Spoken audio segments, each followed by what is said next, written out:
Audio Jungle.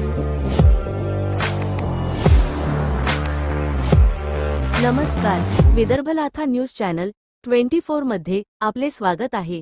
छोट्या मोठ्या घडामोडी पाहण्यासाठी आमच्या चॅनल सबस्क्राइब आणि लाईक करा।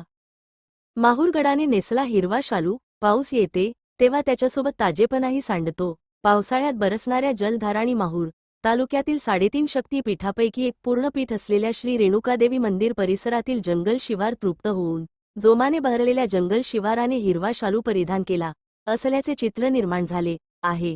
गोंडराजांनी बांधलेल्या रामगड किल्ल्यावरून श्री रेणुकादेवी मंदिर परिसराचे कॅमेऱ्यात कैद केलेले छायाचित्र म्हणजे हिरव्यागार ओंजळीत साठवलेल्या तीर्थक्षेत्राचेच दर्शन जणू असाच भास होत आहे। प्रतिनिधी शेखर रफिक, गाईड, माहूर, विदर्भ लाथा न्यूज चॅनल 24।